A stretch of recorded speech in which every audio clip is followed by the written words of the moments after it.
Praise the Lord. सबको जय मसीह की। सजीव वाहिनी की ओर से मैं आप सबका सहर्ष स्वागत करती हूँ। उपवास के 40 दिन और आज का 11वां दिन। यहूदा थेडियस प्रतिकूल परिस्थितियों का सामना करने वाला वफादार गवाह। परंतु प्रिय मित्रों, अपने परम विश्वास में स्वयं को विकसित करके और पवित्र आत्मा में प्रार्थना करके अपने आप को ईश्वर के प्रेम में बनाए रखें, क्योंकि आप अनंत जीवन में लाने के लिए हमारे प्रभु यीशु मसीह की दया की प्रतीक्षा करते हैं। यहूदा की पत्री पहला अध्याय 20 और 21 वचन। यहूदा, जिसे थेडियस के नाम से भी जाना जाता है, नए नियम में एक व्यक्ति है जिसका जीवन चुनौतियों और प्रतिकूल परिस्थितियों का सामना करने में विश्वास योग्यता और दृढ़ता की शक्ति का उदाहरण देता है। जबकि यहूदा को कुछ अन्य प्रेरितों की तरह पवित्र बाइबल में प्रमुखता से चित्रित नहीं किया गया है। यीशु और उनके मिशन के प्रति उनकी प्रतिबद्धता 12 प्रेरितों के बीच उनके शामिल होने और प्रारंभिक ईसाई चर्च में उनकी भूमिका के माध्यम से स्पष्ट है। यहूदा ने संभवतः यीशु की सांसारिक सेवकाई के दौरान उसकी शिक्षाओं, चमत्कारों और बलिदान प्रेम को प्रत्यक्ष रूप से देखा होगा। वह यीशु के साथ साथ चला, उससे सीखा और उसकी उपस्थिति की परिवर्तनकारी शक्ति का अनुभव किया। यीशु के पुनरुत्थान और स्वर्गारोहण के बाद यहूदा ने सुसमाचार संदेश फैलाने में महत्वपूर्ण भूमिका निभाई।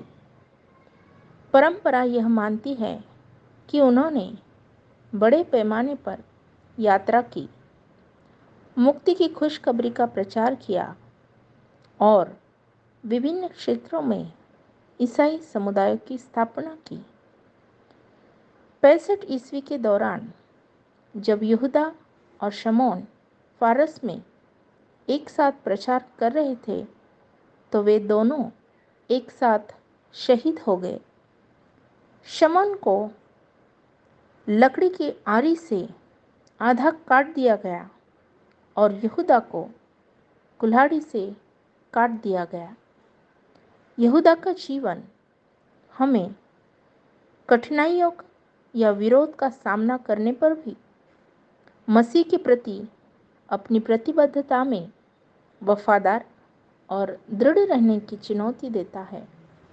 यहूदा की तरह हमें विश्वास की अपनी यात्रा में बाधाओं और परीक्षणों का सामना करना पड़ सकता है, लेकिन हम इस ज्ञान को दिल से ले सकते हैं कि परमेश्वर हमारे साथ है, हमें दृढ़ रहने और उन पर काबू पाने के लिए सशक्त बना रहे हैं।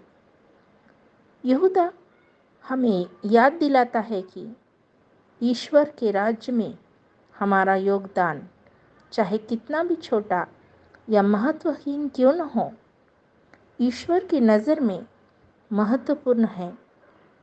चाहे बड़ी भीड़ को उपदेश देना हो या ज़रूरतमंद व्यक्तियों की सेवा करना हो, वफादारी और आज्ञाकारिता के प्रत्येक कार्य में जीवन को प्रभावित करने और मसीह के उद्देश्य को आगे बढ़ाने की क्षमता होती है। हम यहूदा की तरह सुसमाचार की घोषणा में साहसी बने, यह जानते हुए कि परमेश्वर की ताकत हमारी कमज़ोरी में परिपूर्ण होती है। आइए हम मसीह के प्रति अपनी भक्ति में दृढ़ रहे। हमें बनाए रखने के लिए उनकी विश्वसनीयता और हमारे माध्यम से उनके उद्देश्यों को पूरा करने की उनकी शक्ति पर भरोसा रखें।